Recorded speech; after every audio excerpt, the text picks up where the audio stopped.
আপনার যদি কোনো টাকা পয়সার সমস্যা থেকে থাকে, অথবা আপনি যদি কোনো ঋণগ্রস্তের মধ্যে পড়ে যান, অথবা আপনার যদি অভাবের মধ্যে পড়ে যান, তো আপনি আমলটা করবেন।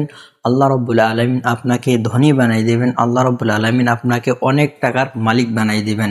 তো আপনি যদি আমলটা করতে চান, তাহলে আজকের এই সম্পূর্ণ ভিডিওটা মনোযোগ সহকারে দেখবেন, বুঝবেন, দেন এরপরে আমল করবেন। সম্মানিত ভাই, তো আপনি যদি এই চ্যানেলে নতুন হয়ে থাকেন, তাহলে অবশ্যই সাবস্ক্রাইব করে পাশে থাকবেন, যাতে করে নতুন নতুন ভিডিওগুলো সবার আগে পেয়ে যান। আগে থেকে সাবস্ক্রাইব করলে আপনাকে অসংখ্য ধন্যবাদ।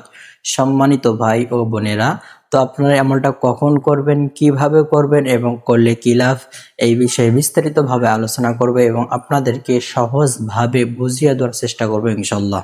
সম্মানিত ভাই ও বোনেরা, তো ভাই সব থেকে বড় কথা হলো আপনার নিয়ত। আপনি যখন আমলটা করতে যাবেন, নিয়তটা সহি করে নেবেন। আল্লাহ রসুল বলেন, ইন্নামাল আমালু বিন্নিয়াত, সমস্ত কাজ তোমার নিয়তের উপর নির্ভর করে। তো আপনি যখন যে কাজ করবেন, তখন সে কাজের জন্য নিয়ত করে আমলটা করে নেবেন।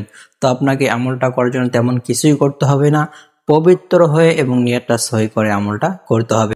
তো আপনি চাইলে আমলটা দিনেও করতে পারেন অথবা রাতেও করতে পারেন। তো আপনাকে আমলটা শুরু করার আগে নিরিবিল একটা জায়গায় বসে আমলটা আপনি পড়ে নেবেন। তো আপনাকে আমলটা শুরু করার আগে 3 বার ইস্তেগফার পড়ে নেবেন। আস্তাগফিরুল্লাহ, আস্তাগফিরুল্লাহ, আস্তাগফিরুল্লাহ। এরপরে দরুদে ইব্রাহিম 3 বার পড়ে নেবেন। যে দরুদ শরীফ আমরা নামাজের মধ্যে পড়ে থাকি, এই দরুদ শরীফ 3 বার পড়ে নেবেন।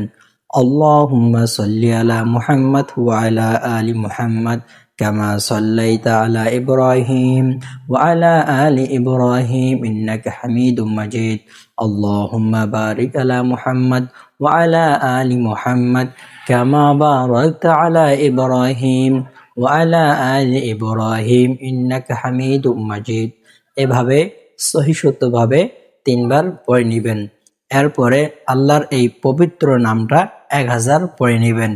নামটা হলো ইয়া মালিকু, ইয়া মালিকু, ইয়া মালিকু, ইয়া মালিকু। এভাবে সহিষ্ণুভাবে 1000 বার পড়ে নেবেন। পরে আবার 3 বার দরুদ শরীফ পড়ে নেবেন। তো আপনাকে যেভাবে আমলটা করতে বললাম, আপনি যদি ঠিক এইভাবে আমলটা করতে পারেন, তো আমলটা করলে কি হবে, আপনার টাকা পয়সার সমস্যা দূর করে দিবেন। আপনি যদি কোনো ক্ষতিগ্রস্তের মধ্যে পড়ে থাকেন, সেই ক্ষতিগ্রস্ত আপনার দূর করে দিবেন। আপনার যদি কোনো আর্থিকভাবে সমস্যার মধ্যে পড়ে থাকেন, সেই সমস্যা দূর করে দিবেন। এভাবে আপনি আমলটা কয়েকদিন লাগাতার করতে থাকবেন, যতদিন পর্যন্ত আপনি ফলাফল পান নাই, এভাবে আমলটা করতে থাকবেন। তো আপনি যদি আমলটা করতে চান, তাহলে অবশ্যই আমাকে কমেন্ট করে জানাবেন। আমি আপনার জন্য বিশেষভাবে দোয়া করব, আল্লাহ রব্বুল আলামিন যেন আপনার মনের সমস্ত প্রকার আশা পূরণ করে দেয়। তো আজকের ভিডিও এই পর্যন্ত। আপনারা সকলে ভালো থাকবেন, সুস্থ থাকবেন। দেখা হবে অন্য কোনো ভিডিওতে। আল্লাহ হাফেজ।